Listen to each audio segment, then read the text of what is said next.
It's Offside with Hawes and McGuire. Okay, all set? All set. All right, here we go. Hey, welcome to Offside with Hawes and McGuire. I'm Hawes. I'm McGuire. Well, G'day. and good day. We have had a. Are you still on dry? I'm still February. Oh, still yeah, dry that's right. February. I That's can't. right. I can crack a beer and I can marinate. doing? I can marinate something in it, but I can't. I'm not actually drinking it. So I'm feeling pretty good that I've been able to succeed to this far. Right. If you can finish playing hockey and not have a pint, I tip my hat to you.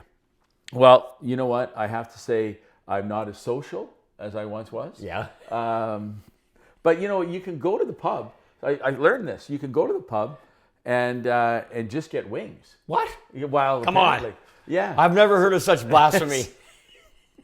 So okay. So here's the scenario. We have we've had a big week. This was Super Bowl week, Liam. Yeah. Okay. Yeah. So Super Good Bowl. game. Did you watch the game? Yes. Yeah. And Watched the game. thoughts? Very loved it. I mean, the first half, maybe not the.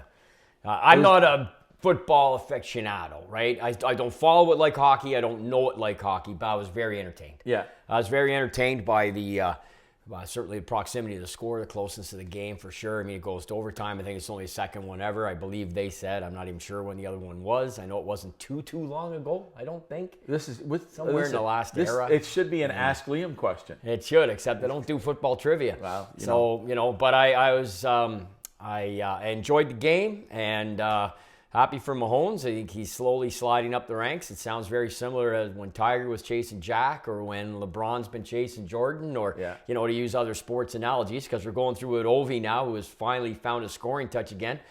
He scored in 5 straight games now. Ovi has. Yeah. And but the only thing is at this rate, he's still going to be 3 years. Yeah, it's this year and next, all but assuredly, and then got to go into a third season if everything goes well.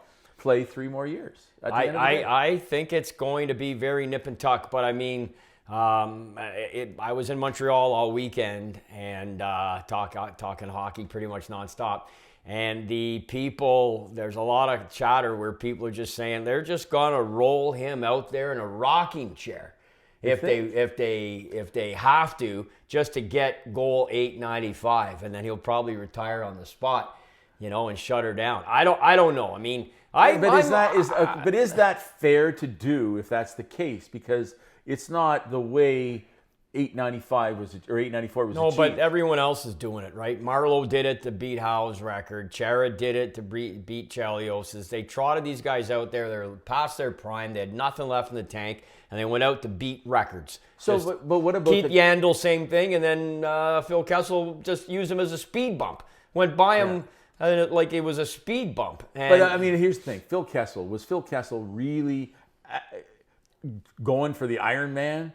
I mean, at the end of the day, Phil Kessel was just playing a game that he loved, and you could tell that he still loved doing it. And okay, he set the record. No, but I don't think that was a... My comment there was more on Yandel. Oh, I see. Yeah, Yandel really had nothing left, I don't think. Chara had nothing left, and Marlowe had nothing left, and they were all kept. Right. Much like Ovi. Now, he scored 5 games in a row, but the Caps are losing most of them. They're not going to make the playoffs, nor will Pittsburgh.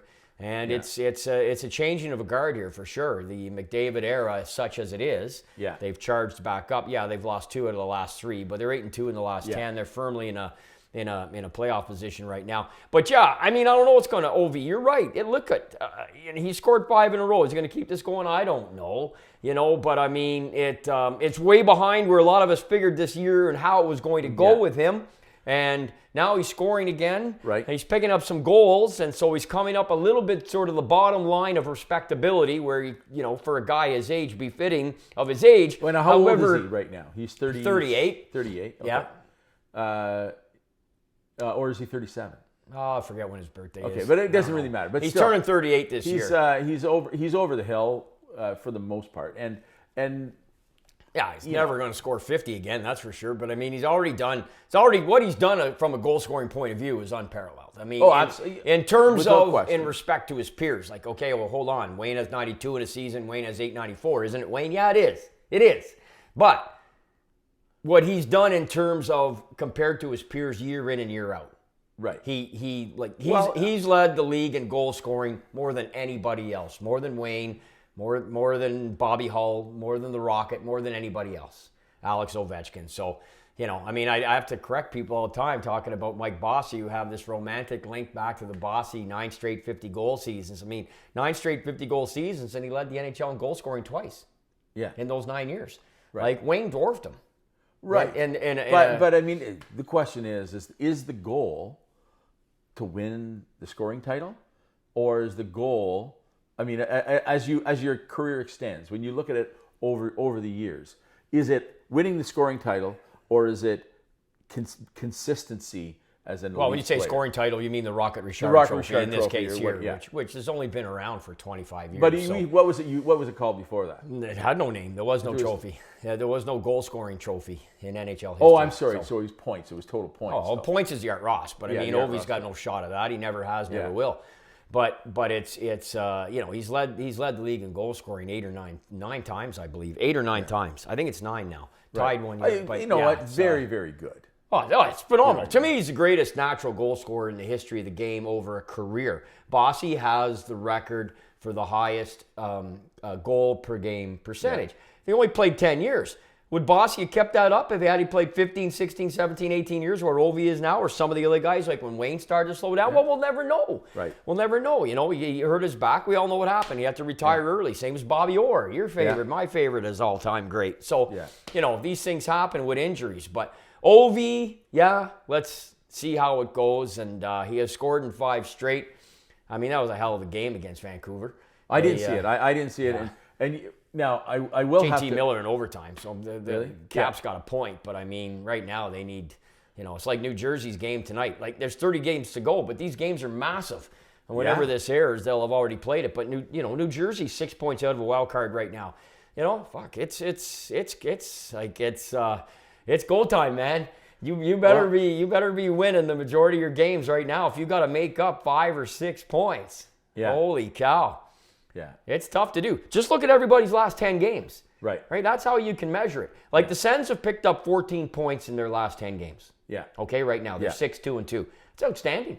Yeah, they're doing very well. You do that at any other block of 10 games, and they're wild card spot all day. Yeah. All day. But we all know, that's not there anymore. But it could happen. Like right now, they've got a couple of games right now where they can... They're going to run the week. You think that? Yeah. Oh, yeah. Columbus, Anaheim, Chicago. They're going to run the week. You don't gonna run the jinx week. it. I'm not jinxing it. I'm just you're telling jinxing you. it. Whenever you say that, you're jinxing it. They're going to run the week. They're going to win easily. I don't even know why they're playing it. It's a rubber stamp victories. It's over. Okay, well, if they can just get the rubber stamp, then that'll be fine. Instead, they have to play it. Okay? They're going to win. I'm telling you, they're going 3-0. They're 16 points out. It's February. As we're taping this, it's February 12th. They're 16 points out with 2 games in hand. On February the 9th in 2015, when they set the NHL record and went on the Hamburglar run, they were 14 points out with 2 games in hand on February 9th, 2015. Now it's February 12th, 2024. They're 16 points out with 2 games in hand on the wild card teams. And they're 6-2-2 in the last 10, baby, I'll tell you. And they're just playing really well. They're full measure for that win over Toronto. So that win over, let's talk about that. Let's talk about the Why? the What Toronto happened? Game. Anything? No, we'll get to that. Let's talk. What did you think of their actual play and stuff? Because I'll be honest with you, it's the first time I've seen Ottawa. And playing Toronto most recently, but the first time I've seen Ottawa really show what they can do consistently for almost 3 periods. There was a bit of a lag in the very beginning of the game. Yeah. But then for, I would say, 55 minutes of that game, they were consistent, solid, defensively strong. I loved the way they played. Well, Greg, and who we'll talk about shortly, and Pinto and Tarasenko were their best line. I don't think that's even beyond a shadow of a doubt or up for discussion. They were their best line, and they were the line that Jacques and Alfie were throwing out there, to try and protect everything at the end there. I mean, Pinto was 10-5 in the dot, and he just seems to be getting incrementally better almost every game, which is exactly what you wanted out of this guy before he 41 games and away we go. Now they're back and he's playing well. And like Ridley Gregg's just a beauty, and we'll get to him in a second, as you said. And Tarasenko's been a good fit, even though, they probably should deal him. But he's got a no trade. He calls his own shot. You know what? Here's the thing. It's a good gig if you can get it. I think that he's overpaid. Mm-hmm. But I think a lot he is, of guys but he's playing well right now in that third line. But of course he's overpaid. They should deal him. But they're not. They're not going to do that. They're not going to do that because who's going to pick him up? Well, somebody. You eat some of the money. Who has the cap space? I don't know. You know what I mean? You gotta sit down now and get the slide rule out and see. Well, you can check on cap space pretty easily. Right. Just go on Cap Friendly and you get that. I haven't done a deep dive on that yet, but we're fast. Every day racing that much closer to the trade deadline. Right. Now it could change if you have a comparable guy who gets injured and it's a long-term injury. So that team might So that changes things significantly for that team. Yeah. And I don't know how things work out. Maybe there'll be a but I see him being here next year. That's just my opinion. Hey, listen, stranger things have happened. And he might want to be here next year. Well, you got to think one of these years, Ottawa's going to figure out how to play October and November. And not be behind the 8 ball come Christmas every single year. It's been 7 years in a row. You got to think next year. I don't know. They've got way too much talent to be where they are. And I think 6-2-2 is much more reflective of who they are as a team than what we saw. Well, and you know what? They could be. It's not a prediction, but they could be the Cinderella team. They could be come from nowhere. Next year, you mean? No, this year. Let's just say they make the playoffs. Yeah. They have the potential on any given Sunday. Yep. Or whatever night it is. Yeah. Okay. To actually win a game and compete. Oh, yeah. Now, that being said, when they head out west, it's going to be a lot fucking tougher. But, but in the East, Ottawa could be, it's definitely a long shot. But I'm willing to put $1,000 on that with the 30-1 or whatever the 100-1 odds there are. Sure. On that, right? Yeah. Go for it. So go for it. $1,000? Yeah, no problem. Yeah, just get that out here. I must have dropped it on the way coming from the car. Okay. About the and we got to be careful. So here's what. I was mentioning this to you, but so people have said that we sometimes go down these rabbit holes. Yeah. And we talk too long about a certain kind of beat it to death, and we go too long. No question. And you know what? And so guilty as charged. With respect to that, I have got something. Okay, it's an egg timer. Beautiful. Okay, so that we don't go down that hole. Okay, in certain things, because we could, how we can do this. So how long do you think we should spend on talking about? We're going to talk about what happened after the empty netter. Yeah. Well, geez, I don't know. I've never thought of a time limit, anything like that before. Let's do the 6 minutes that Don Cherry is supposed to have. Don's supposed to have 7. 7 minutes. Coach's Corner was 7 minutes long in theory, which I don't think once he ever finished the lesson. Let's see 8, here. But 7 minutes. This is going to go ping at 7 minutes. Okay. All right. It's all right. So there you go. Okay. So Greg. Yeah. Okay. Takes a slap shot into the net Yeah. because he was excited, okay, or something. I don't know why he was doing that, okay? Yeah. But he did that. Yeah. And Morgan Riley takes serious offense to that and decides that he's going to, give him the whole cross check to the head. Yeah. Which seems to be the go-to hit in the league this year. Going around, and man, what I tell you after you got up in arms about the Gallagher suspension, I said, give it a week, there'll be 5 more. And wow, it's every week, buddy. Every week. So we don't know yet what has been announced for. Other than it's going to be, we don't know as we're taping. No, we know it'll be a suspension of some sort. And we know that it's in person as opposed to a phone call. Okay. So that's also a different degree as well. Right. So because in person means they can go more than 5. Yeah, and look, with what Perron got with the cross check on Zub, to me it's tailor made. For a 6-gamer. I think it's a 6-gamer. I think what Ridley Gregg did was a joke. It was ridiculous, and he'll never do it again. But it should not have warranted. It does not warrant that type of reaction. Like, you don't take a cross check to the head. Would have been the best had Riley could have flipped him around. They could have had a scrum. They would hardly been able to fight probably in that scenario with everybody jumping in. But at least they could have purported, or Riley could have. Right. Which is not his nature. You don't do that. No, you don't do it. But he did it, and sometimes good guys make bad decisions, right? Well, yeah, but here's the thing. Good guys do bad things. As far as bad decisions, okay, you know what? That's the least of fucking bad decisions. Like taking a slap shot into the empty Well, I was net. referring to Riley. I see what you're saying. Yeah, he's got no history of this. No. But neither did Scott Niedermayer when he clubbed Peter Royal and got 10-game suspension. Right. Scott Niedermayer is one of the most revered players in hockey history. Yeah. And certainly was not known for that, but he brought his stick down like he was chopping wood. And he got a 10-game suspension for it. And there's been all sorts of NHL superstars and Hall of Famers that have been previously suspended. Not to say that Riley is all that, but maybe at the end of his career, maybe, who knows. But he's going to get suspended. To me, Chris, the only thing, look, like I said, next week it'll be another one. Right. There's one every week. There's something egregious in the game, and now with social media, gives you the opportunity to jump up and everybody wants to, up in arms about it. And this is terrible. And we got to get this out of the game. We got to get that out of the game. You're never getting it out of the game. It's never going to leave the game. Jesus, people, come on. It's been in the game since hockey began. Egregious hits and plays of this nature. And the people that go online and cry about the lack of consistency and everything. Look, there's no blue book, right, that says if I cross-check you and here, in this scenario, I should get X number of games. Right. Okay? Clarence Campbell, Brian O'Neill, Gil Stein, Brian Burke, Brendan Shanahan, Stefan Quintel, George Peros. They've all been presidents. Department of Player Safety only started in 2011. Right. Prior to that, it was just a consortium of the NHL hierarchy that took care of the disciplinary committee. So Department of Player Safety officially starts in 2011.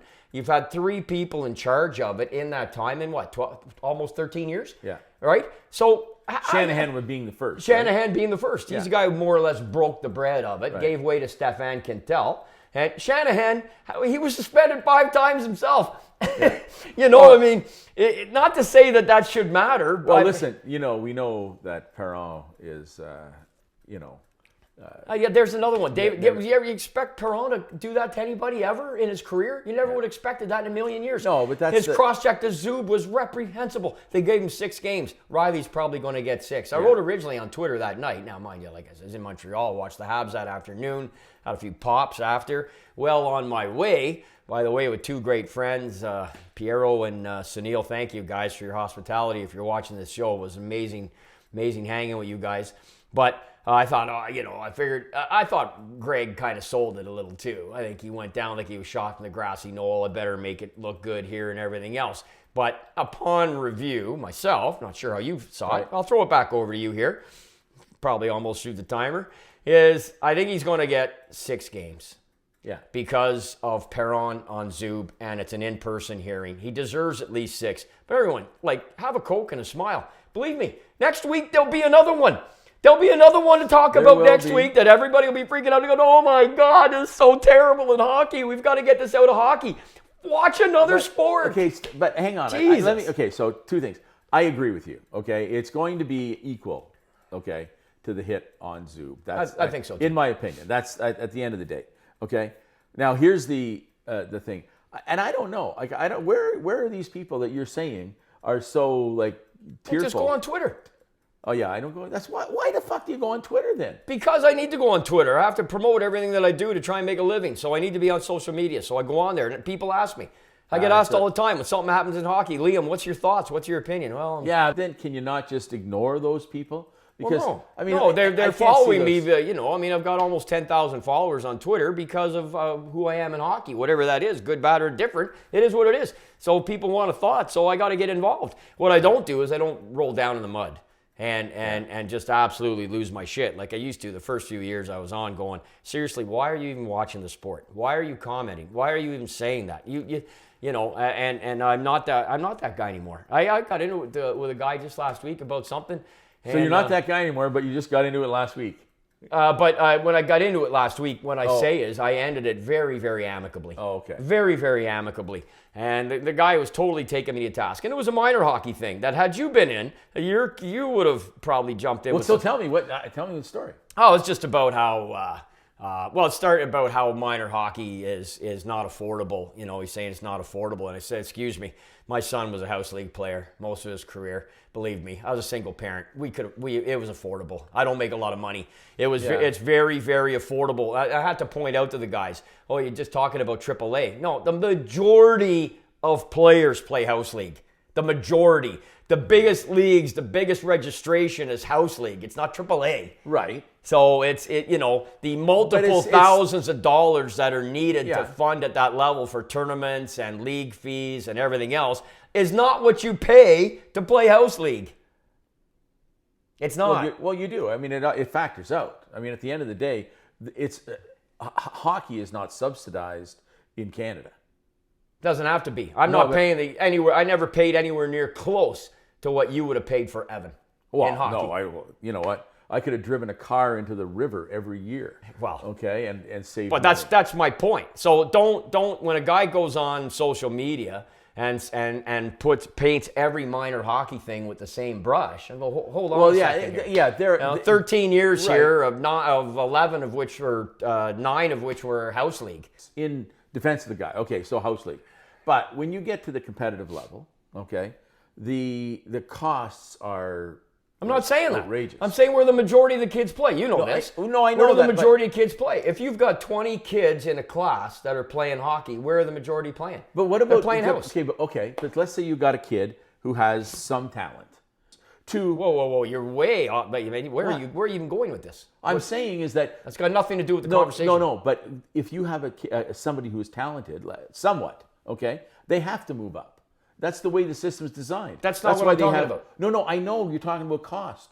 But just because you could be a poor person and have a talented hockey player, okay, and so you're forced to go and play in the A, AA, whatever level it's going to be for that child. Okay. And then it becomes out of your ability to afford that. Again, red herring, apples and oranges, not the conversation I was having. The conversation I was having was twofold. Number one, majority of players are house league players. That's a fact. Number two, house league is affordable. That's a fact. Relatively. It depends on how much money you're earning. Well, listen, if you can't What does it cost to play? I don't know. My son hasn't been in 10 years. I don't know. So it's got to be, registration's got to be... Registration was a few $100. It was like... Oh, I'm sure it's way more than that. You can't get... No, registration in Osgood Rito for Rory, almost every year that he played, was around $400 or $500. And I'll tell you that it's likely over $1,000. Okay, I wouldn't I doubt... with cost of I will say no, there's no way in House League, Osgood Rito, it's over $1,000 to play minor hockey. I'd be willing to bet a case of beer on that. Well, I'm willing to offer a case of beer, but I'm going to say I think it's over $1,000 to play. Not for registration. Okay. But obviously, like the way we ran it, we always tried to go in 4 tournaments. Okay, so there you go. You got to go in 4 tournaments. So at least two of which were local. Okay, so we're going. I know, but there's still costs of going in the tournament. Oh yeah. There's ice time. Okay, I mean your registration covers some of the ice time. Okay. There's always, Chris. I coached house league. We weren't going out getting extra ice. No, okay. We weren't getting extra ice. Okay, there was no cost. Everything was laid out to the parents at the start of the season. It was very succinct and very on point and very affordable. If you are going to put your son or daughter in team sports, which you should, because it is a tremendous character builder no matter what team sport it is. Listen, I totally believe in it. What I said to the guy on Twitter was it becomes a family budgetary thing, and you budget for it. Look, if you can't afford to put him in baseball or fastball or soccer or anything else as well, and that's just where your economic structure is as a family, single, parents, guardians, what have you, okay, so be it. But for the majority that have a child and want to put them in a team sport, house league hockey is very affordable. It's very affordable because I'm proof of that.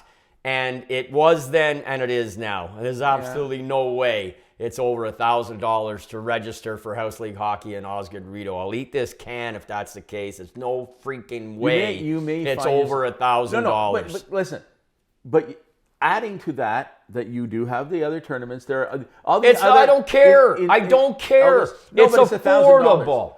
Well, okay, it's affordable. So what if though. you have 3 kids? It's affordable. Well, look, it becomes a budgetary thing. Do you want your children in sports? If you're going to sign them up for anything, ask parents who have their children in other sports. Man, the costs there's costs attributed to every other sport, but there's a mindset that hockey is only for the elite and only for those that have pocketbooks or second mortgages or lines of credit, or they can afford it, going out the yin-yang because you can't play otherwise. And I just went on the discussion thread to refute that because I'm proof of it. Well, and we did it for 13 years. Yeah. Zero problem, single parent running it, paying for it, and not making a lot of money. I never have.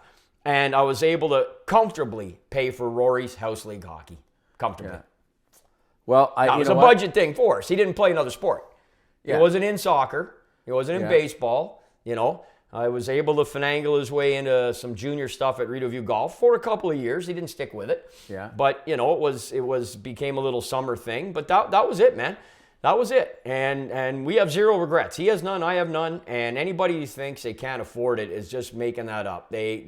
Well, I do think it is expensive, though. And I would like to see it become less expensive for people to be involved in the sport. Well, I mean, that's, and I again, you're just quickly jumping the conversation, though. I mean, it is affordable for the overwhelming majority of families. And even though our registration is down, we still have 600,000 to 700,000 kids playing in minor hockey in Canada. It's just not far under where it was in its peak, which was just under 1 million.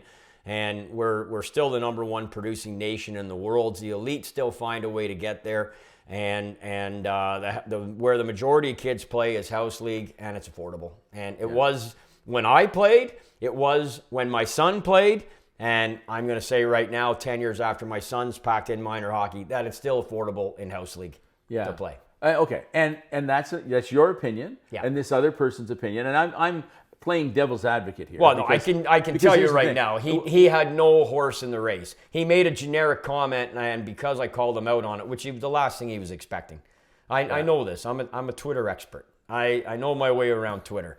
And I know this guy So you know the twit heads. I know the twit heads. And I know this guy just wanted to take a shot at hockey, which probably, he drew me in that way. But the backdoor point of all that is, turn the clock back, and I would have gone in fuming, invective, taking the guy on, everything else. Well, why would you be upset about because I just got upset about everything 10 years ago when I got on Twitter. Now I don't.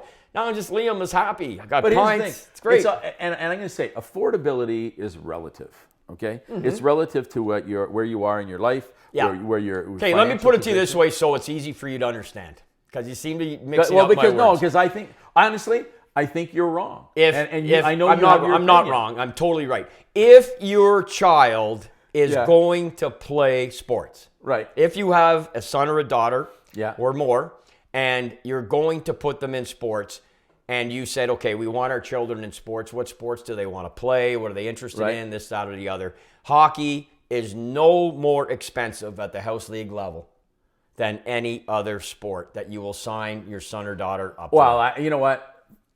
My experience is that's not the case. My experience with both of my kids is that, and now, granted, you know what? When you put the competitive level into everything, but House League. Was House League's a question here. Okay, yeah.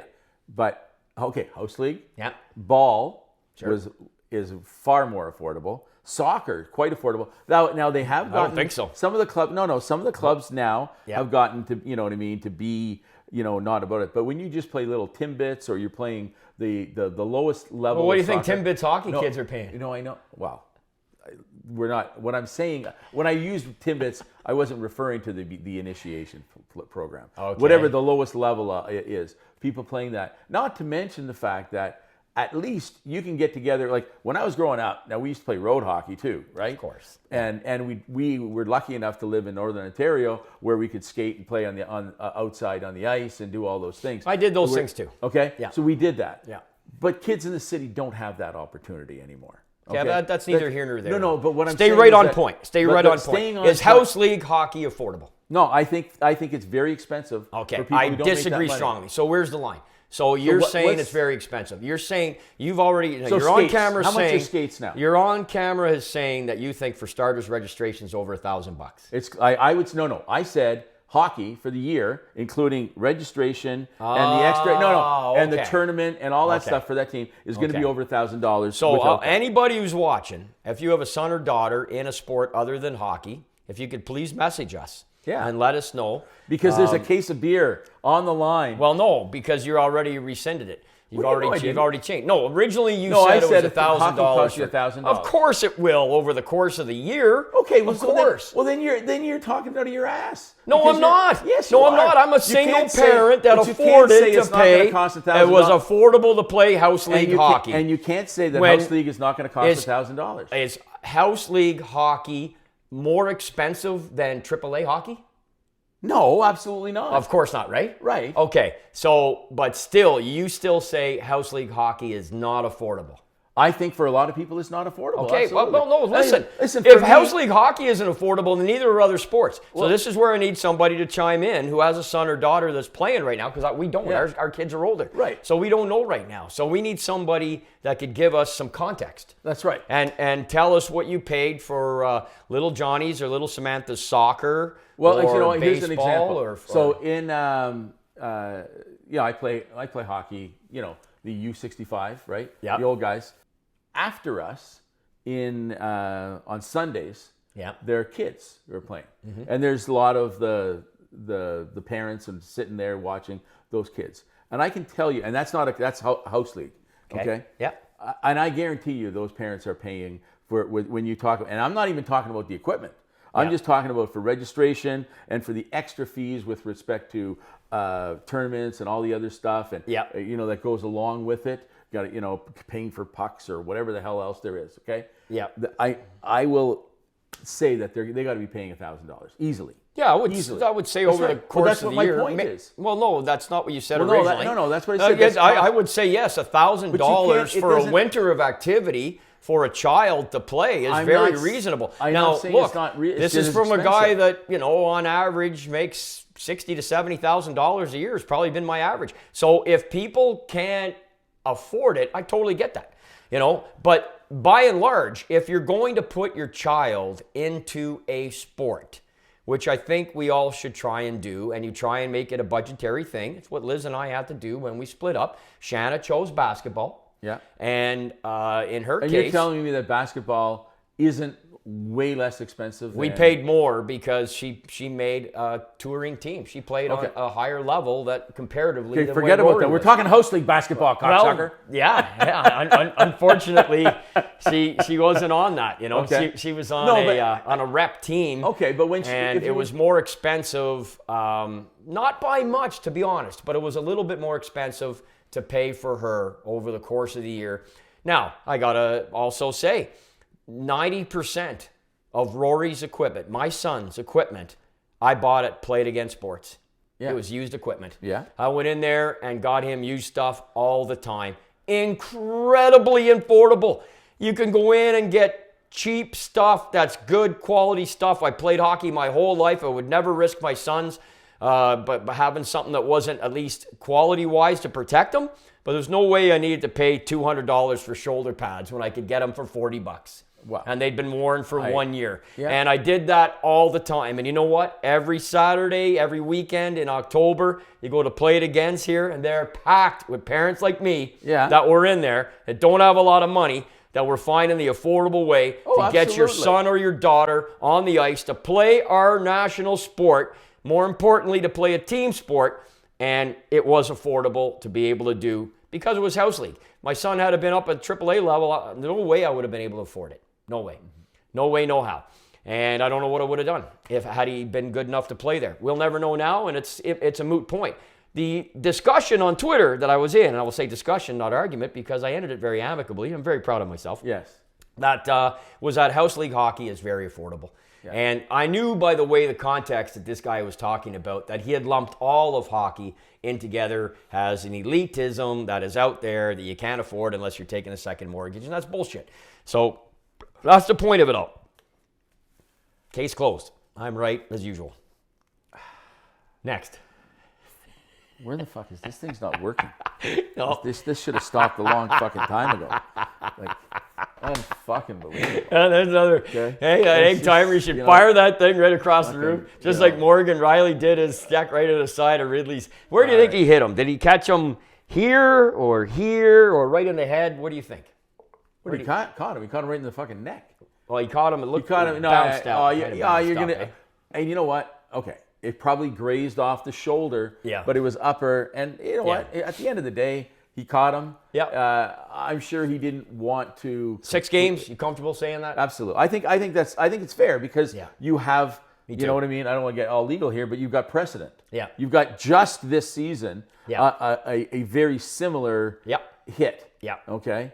And so absolutely. we do it. Now, it may get more because of the time of the game and not, you know what I mean? You know what I mean? With seconds left in the game. That's a good and point. it was no longer there. Yeah. That is another story. Okay. Yeah. But you know what? I feel very comfortable with the 5-6 games.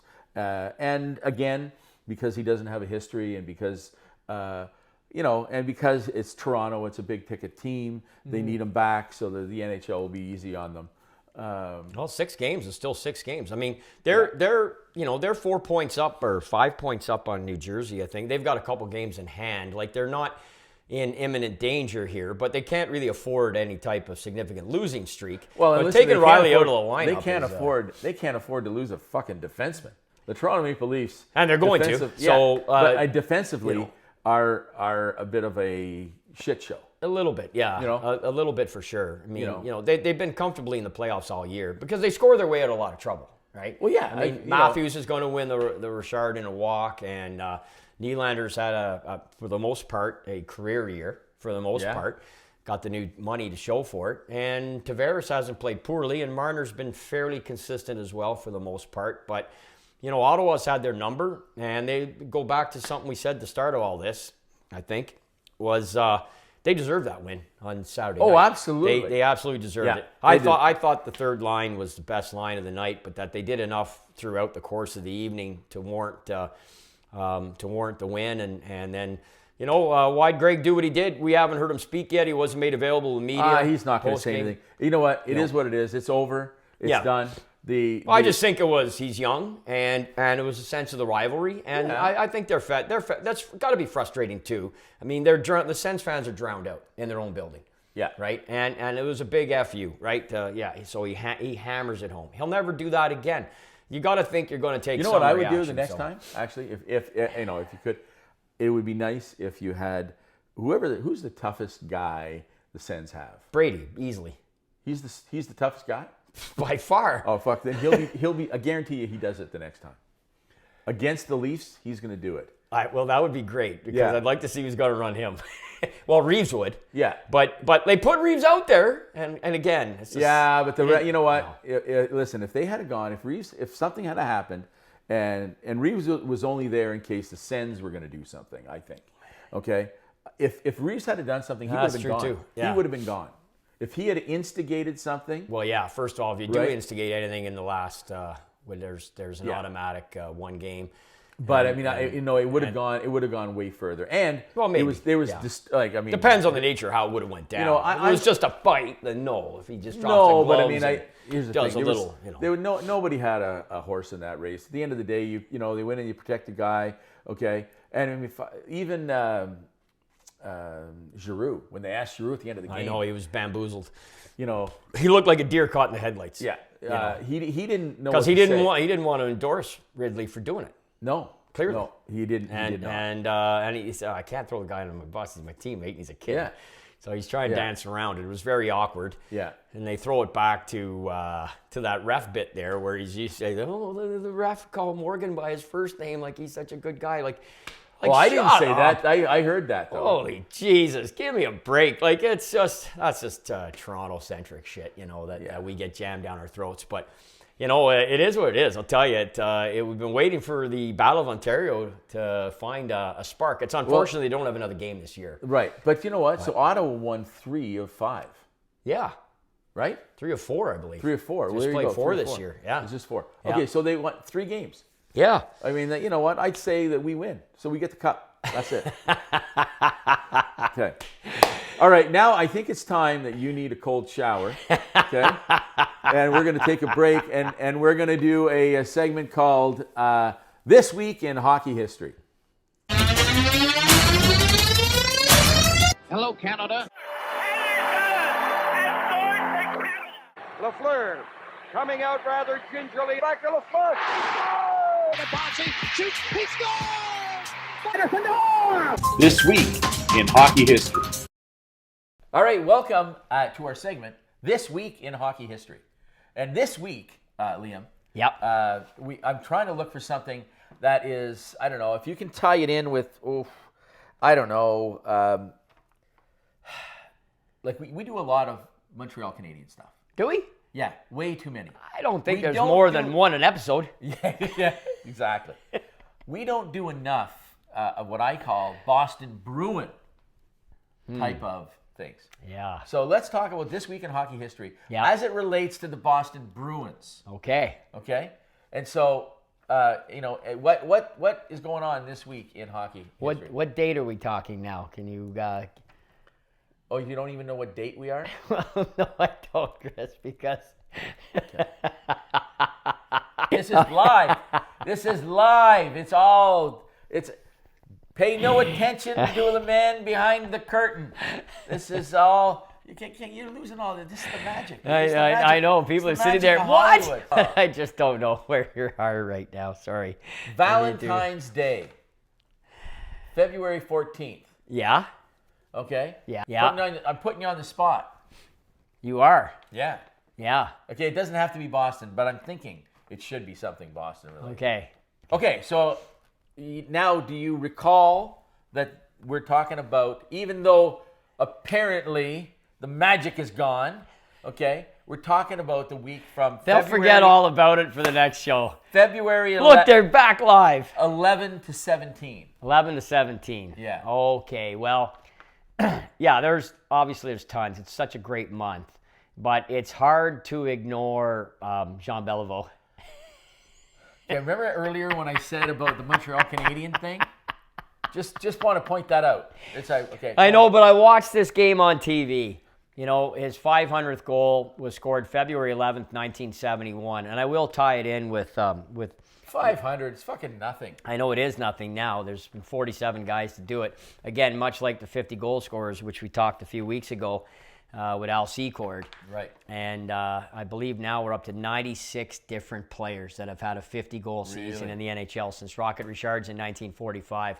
But back in the day, the Montreal Canadiens, you could watch them on Hockey Night in Canada, which ran on Wednesdays and Saturdays.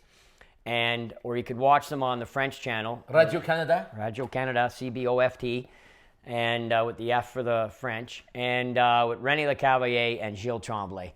And on this really odd scenario, odd time frame, for whatever reason, the Montreal Canadiens played at home against the Minnesota North Stars on a Thursday, and the game was broadcast in French.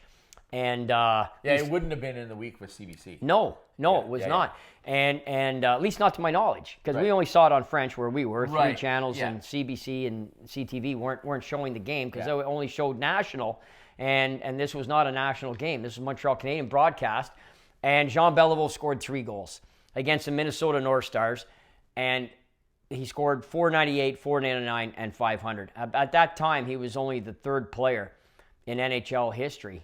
Is that the famous picture with him holding the puck? Yeah, he's holding, I think, 3 pucks, three or pucks? I think Maybe it's it is 3. 3 pucks, yeah. I think it's 3. And I'll try and find that picture. Okay, I believe it's 3. Maybe might be just 1. But a couple things about it. He got them all early. Montreal won the game 6-2. And the goal, the 500, was assisted by Frank Mahovlich, which is a name most people are familiar with. Yeah, where's he from? He's from Timmins. Schumacher. Wow, yeah, Timmins. I know. Okay. I know. He's a Northern Ontario. He's a Northern Ontario boy, like and that's one thing we do have almost every show is a Northern Ontario connection. We do. Well, we do with you sitting here. Absolutely. Which I love, by the way. You know how much I've gotten an affinity for that since meeting Goldie. But even more so because there's so many great names. Absolutely. That are in, and so much toughness. Yeah. So much toughness. But Frank Mahovlich, Timmins, Schumacher guy, draws a primary assist. Phil Roberto got the second assist. I have no idea who that is. Okay. Well, Phil Roberto got the second assist. I remember the first time I ever met Jean Beliveau, and I told him that, and he was impressed. Of course, he didn't know that I dedicated my whole life to reading and memorizing hockey trivia at that time. I had the good pleasure, fortune, and honor to work with him many times after that, and he certainly got to know that it was a real big thing with me to know all of this history and anecdotal stuff. However, that's pretty neat stuff. Now, the addendum to all this, Chris, the add-on, the date, February 11th. So it stays tied to February 11th to this day, this week in hockey history. The goaltender for Minnesota that night is erroneously identified by most people as Cesar Maniego. It was not. It was actually Gilles Gilbert.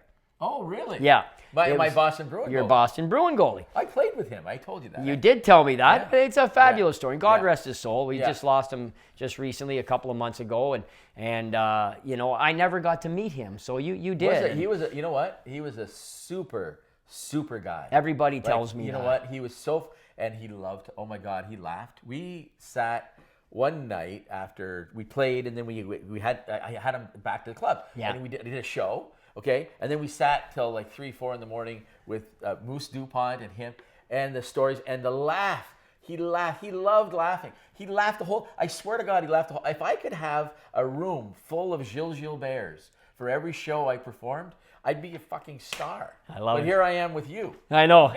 You took a deep dive, brother. You took a deep dive. It's like that's the highest stage you ever worked on in your life, and you took a step off. That's right. No, coming on with me. You know what? Just to go back to Gilles Gilbert and finish on February 11th for this week in hockey, ironically, Gilles Gilbert not only allows Beliveau's 500th goal on February 11th, 1971, but again, sticking with the number 11 and synergy with numbers, 11 years later to the day, February 11th, 1982, Gilles Gilbert, now a member of the Detroit Red Wings. Okay. Between then, he went from Minnesota to Boston to Detroit. Yeah. And he's with the Red Wings, and he becomes the first goaltender in NHL history to allow 2 penalty shot goals in the same game. 11 years after allowing Beliveau's 500th goal, sandwiched around Guy Lafleur's too many men on the ice goal, May 1079, also a Thursday, by the way. He goes to February 11, 82, with Kerry Fraser as a referee, who calls 2 penalty shots awarded to Thomas Gradin and Ivan Halinka. Both score on Gilles Gilbert to end up tying the game at 4 in the third period. This week in hockey history. All right, that was This Week in Hockey History, and I promise you that next week we will not be doing anything Montreal Canadiens related. Okay, that's my hope, and because It's just a fluke. Yeah, it just happens. Which, by the way, I'm going to bring this up. So you're wearing your Molson Export hockey jersey. Yes. And I'm going to say this: when has Molson given us any money? Well, not really. And I believe you have spent billions. Third world countries don't get as much aid as you have given to Molson. You know, we should cut out this segment, and I'll send it to the boys and see if we can chase them down for a few bucks. They should be sponsoring the Ask Liam. I would take that. Yeah. Yeah. I thought we had somebody on board for Ask Liam. Did we? We were talking about somebody. Well, we won't discuss it here. But the whole thing, I'm going to say this, though. It undermines my beer sponsor. I don't have a redneck jersey that I'm wearing. So here's the thing. So, yes, 1, I need a redneck jersey.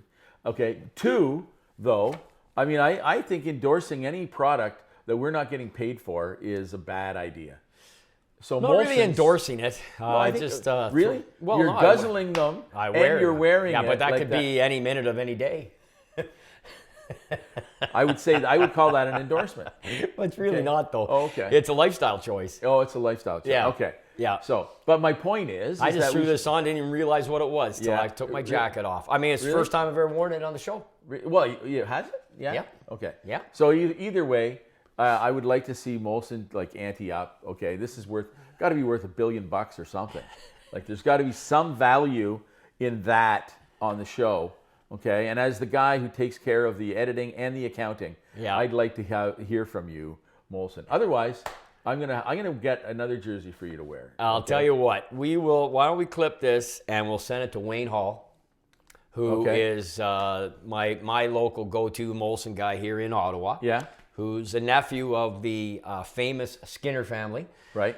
Grant and Larry and Dave. Right. And some Molson connection there too. Molson connection through Grant, obviously. I mean, he came right in as Yeah. Grant was, I think, still formally involved with Molson's, and that gets you into Cam Atchison and Rocky and all the great guys at Molson's over all the years. So, yeah, Chris, you make a good point. I think that we should clip this at your convenience, and we'll send it. We'll send it to Wayne. Okay. We'll send it to Wayne and go, Wayner, I mean, buddy, you don't need to break the bank, but I think show us a little love here because you know I got your back 24/7 drinking this, and I love it. I'm around 112,000 pints deep, and give or take 500 since 1967, and I'm very happy to say that it keeps on tasting great. So why don't you give us a little sponsorship of Ask Liam, which I think we're about to do, and Or This Week in Hockey History. or which this we week just in did. hockey history. Okay. Yeah, which we So, just did. Yeah, We are going to do an Ask Liam, though. Okay. Okay? So this is our segment we like to call Ask Liam.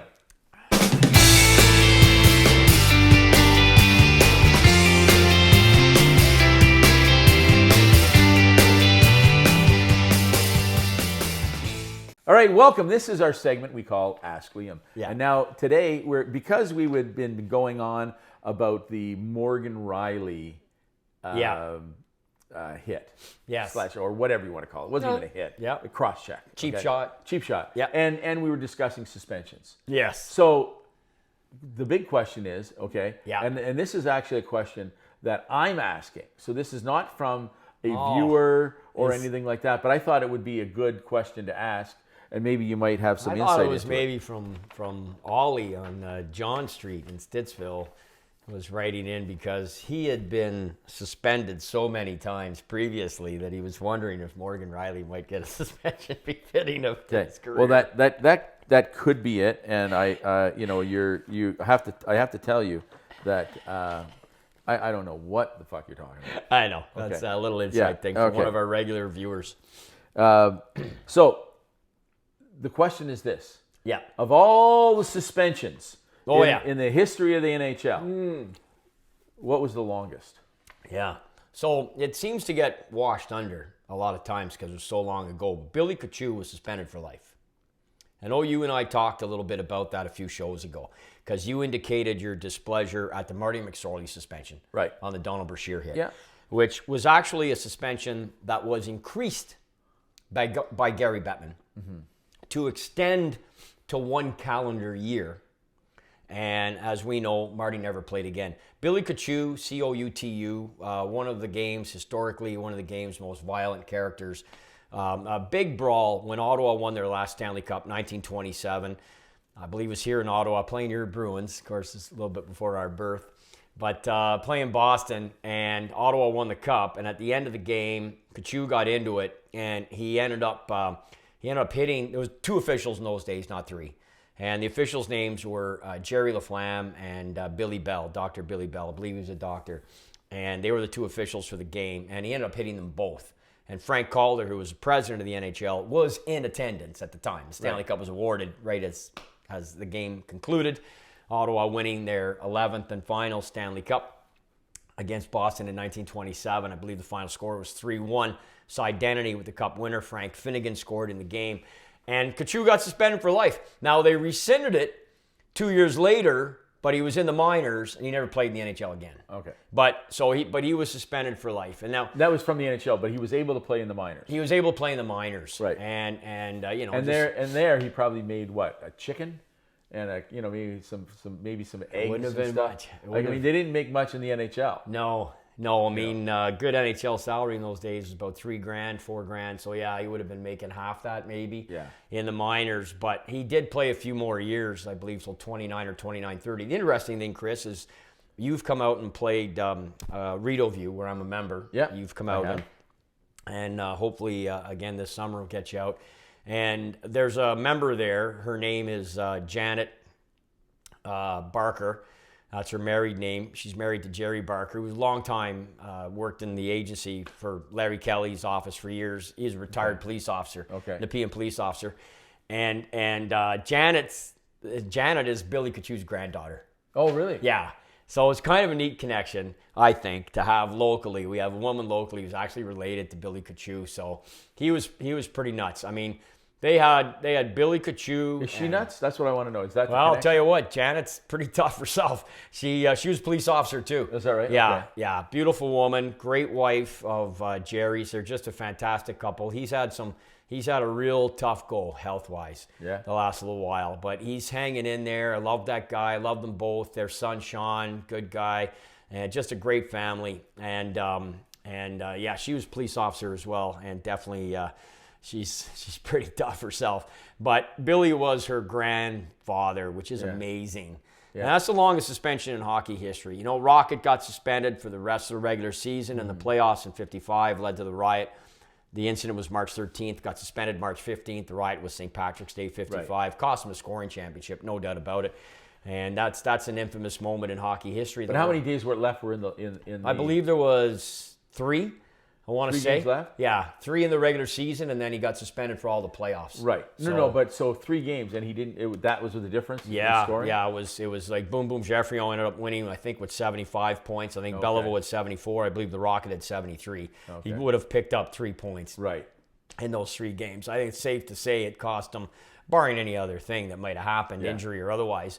Had he played. And not only that, I mean, Montreal went to a Stanley Cup final against Detroit, losing in 7 games without the Rocket, who had led the NHL in goal scoring that year with 38 goals. So it was, anyway. But, so there's been some long ones, the Marty one, obviously. And thing is, there's been so much chatter about Riley and the hit on Greg, and a lot of comparisons to Dale Hunter. That was Gary Bettman's first season as commissioner. And he gave Dale Hunter 21 games for that hit, right, on Pierre Turgeon. Right. And I've told you before, when we did talk about suspensions a few shows ago, I remember this now because I was telling you about Chris Simon, who got a total of 55 games over same calendar year, but over 2 seasons. The reason I bring it up is because, again, go back to Twitter, it's where I hang my hat for a lot of hockey discussion, just, you know, whether I'm partaking or just reading it all. Just a lot of people were saying that they got to set a precedent here, you know, set the precedent with Morgan Riley and throw a Dale Hunter suspension at him, do this, that, and everything else. It won't matter. They did that back then. But here's the thing. What he did was, you know what? It was wrong, but it wasn't the worst fucking thing that ever happened. I mean, at the end of the day, I mean, like, let's get realistic. I mean, who hasn't, you know, accidentally come up on a guy into the face. Slash. I mean, it happens, especially in front of the net. Like, you know what? You get cross-checked in the back, you turn, you happen to have your stick in your hand, and you punch the guy in the face. I mean, it happens. It still happens in friggin' old guy hockey. I know, and I've been in it, and I've seen it, and it's so true, and it's just it's human nature of the sport. It's a collision sport. Even if you're playing non-contact, over 90 hockey, it's still a collision sport. It's U65. Yeah, same thing. And hey, you're still playing. I'm not, so I tip my hat to you. And the bottom line is, there's still incidents. There's still some anger. There's still some incidents. Sticks can still come up. Punches can still get thrown. It's just inherent. And I just have to always go back and finish on this. If you don't like it, go watch something else. Because guess what? When Chris and I do the next show, there'll be another one. There'll be somebody else. No, we'll have done something. There'll be another suspension. There's already been like a half dozen incidents just since the Gallagher hit. Since the Gallagher hit, there's been 5 or 6 other incidents. Trouba's already been suspended a second time just since the Gallagher hit. I mean, come on. They're every week. And it's just human nature in the sport, the way it is, the level it's played, alpha males, big business, lots of competitiveness. Lots of bad blood can get fueled, and it's not even remotely close. Look, you know this. If that's the 70s, you got a full-on bench brawl. First of all, no. Can you imagine anybody in the 1970s taking a slap shot like Greg did into an empty net? No. No. But No. you know what? I don't mind it as a fuck you. Right? I don't mind what he did. I don't mind it, but then know you're going to get something. Oh, yeah, and absolutely. He did. Yeah, so, he did. so now you got to suspend Riley, and he will be. So where's everybody up in It arms? actually works out really well. At the end of the day, it hurt the Toronto Maple Leafs. Yeah. Okay? All right, that's it. That's all we have to say. All right, so just to sum up on this Ask Liam, okay? The longest suspension. Billy Kachuk. Lifetime suspension. Billy Kachuk, no relation to Jean Coutu. No. Okay. No, same spelling. Same spelling though. Yeah. But Billy Kachuk, it was lifetime, but then it was reversed 2 years later. Yeah. Okay. Yeah. But he did never play in the NHL. He never played in the NHL. Marty never played, but he only got, I believe he got 20 games, got extended because Bettman wanted to be a year. And he never played in the NHL again either. And then you got Rafi Torres, 41 games. Like, it's for on ice. Pinto got 41 for the gambling thing. Yeah. But Torres got 41 for an on ice incident. You've got Chris Simon with a 25 and a 30. You've got Dale Hunter at 21. You've got a bunch of other guys in the 20-21 range. Okay. But Billy Kachuk is the NHL only guy. The other guys suspended for life were for gambling as well. Right. Billy the Kid Taylor and Don Gallinger were both suspended for life in the 1940s, and those suspensions weren't rescinded until 1970, so long after they could do anything in hockey. And Billy the Kid Taylor, Babe Pratt he got lucky. He got caught, and they said don't ever do it again, and they gave him like 10 games. They said anybody else gets caught, you're getting kicked out for life, and those guys got caught. Right. And they got kicked out for life, but that wasn't for on ice. So you have lifetime suspensions from Taylor and Gallinger as well. But Billy Kachuk, on ice incident, suspended for life, 1927 is the number one. All right, there you have it.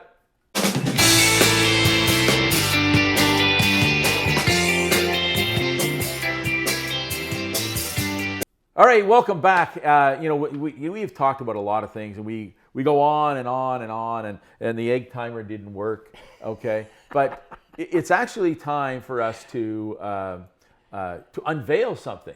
It'll be unveiled in this next segment, by the way. Yeah. Is our new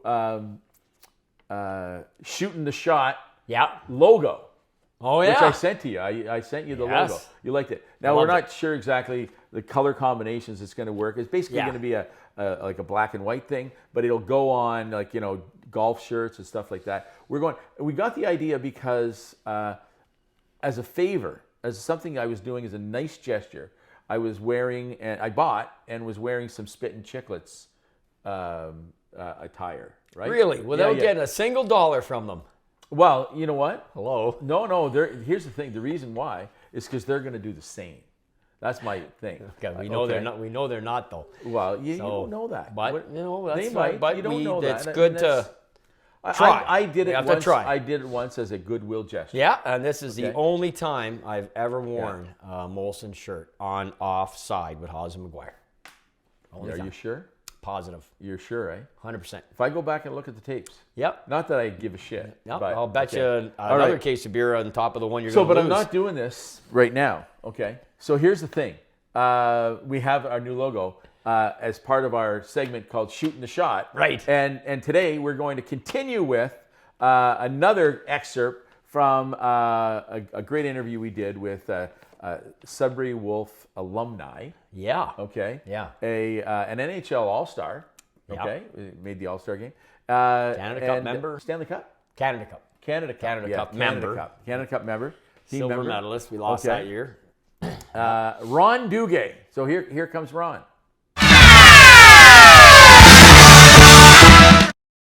It's obvious from your post-NHL career, and even the fact that you still play now, like you engage in the charity work and you play and you are a part of the sport. So I'm assuming that you love to play still.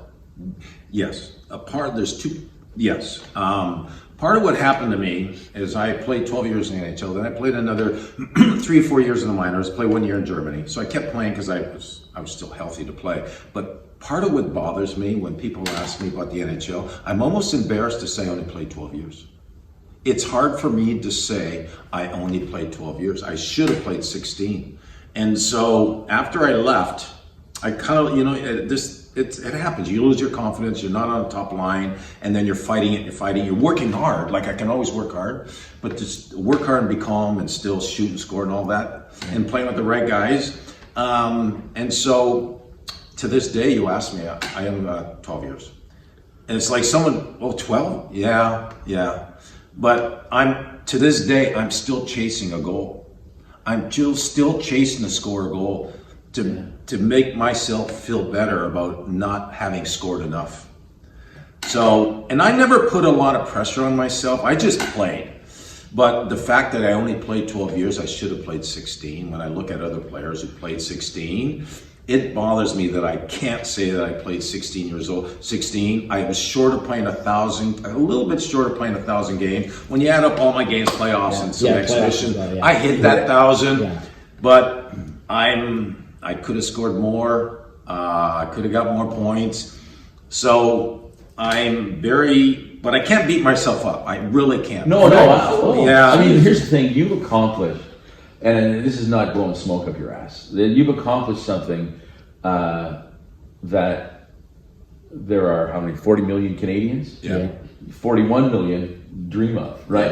Canadians dream of. Not only did you didn't just have a coffee, you were a superstar in the game at the time. I mean, like you scored more than one goal in the NHL. You scored 274 goals. You had, how many plus 20 goal seasons? Yeah. You had multiple 40 goal scores. So let me add to that, because like I said, I can't beat myself up. I had a unique career. Now I only played 12 years, but when you look at where I played, who I played with. I played with Gretzky, I played with Mario, I played in New York, played in LA, and then I played Canada Cup.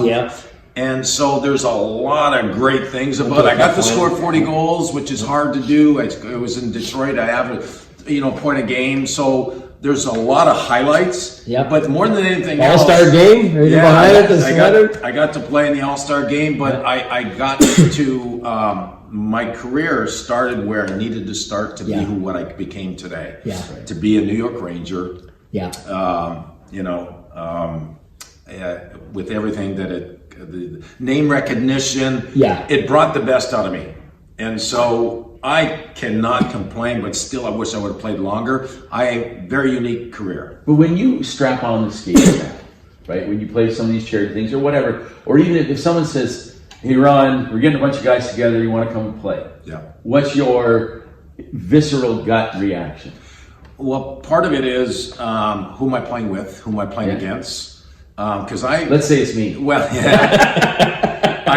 because I enjoy being a player. I enjoy being the best player that I can be for who I am today. Right. That means receive a pass, make a pass, score a goal, and a lot of that you're going to get it with other alumni. Right. So, and alumni that can play a little bit. So for me to go play with a couple of guys who are still playing, like younger ones, and make some plays, score some goals, win a game, that's my thrill. Now I can go do other games where playing with amateurs, some will, they'll miss their pass and they'll this and that. It's kind of sloppy play. I don't enjoy that as much because I still kind of, I want to play it where it feels good. Right. Where we're different. We're playing against Hampton. We are different. You might be skating fast, but we're going to outthink you and outplay you. So I love going on these tours. We just finished a tour.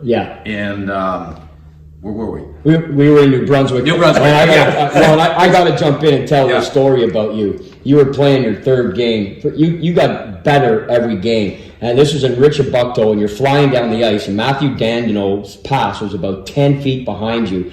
And so you cross the blue line, the play ends up getting whistled dead, and you go back and you just give him a nice little nod and a look there, and he goes, "I got you." And then your play comes back around, almost identical. 10 seconds later, as the play had come around, Daniel's got the puck. You're flying down the wing. This time it was right on the tape, and you just knifed right in, and you were smoking it. And Daniel made no mistake that time that he was going to get you on the pass. And I thought, that's NHL guys doing NHL things right there. Yes. We separate ourselves from the others. And there's even though you're alumni, you guys were... and there's little things. And in fact, I had an amateur playing on our team.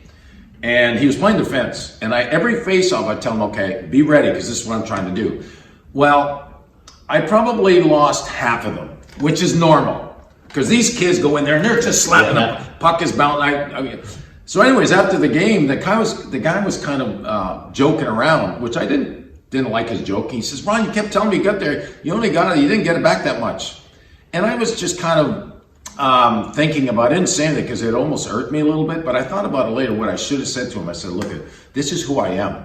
I get ready for every face-off. And if I win that face-off and you're not ready, that's a missed opportunity. Or I win that face-off, you're ready, we score that goal, that could be a game-winning goal at any time." So I kind of take it seriously, is what I should have said to him, because he didn't quite get it. Yeah. And there's certain situations where I bear down, right? Yeah, and you did there. One of them is a face-off. I love to be able to, okay, get ready. Here's the kind of, well, it doesn't always happen that way, because face-off, the puck bounces. Yeah. Amateurs can beat you because it bounces. Yeah. So my point is like, there's certain places where we can, we read each other and moving, and that's kind of what I enjoy playing. Yeah. Well, you guys had a ton of fun. We had 5 towns and 5 nights, and I think we had a great group. You guys really, I know you've done a million of these with so many guys, but but when guys like Stefan Richer and Rick Vive and Lucien Deblois, Brian Scrublin, they're saying how much they enjoyed it.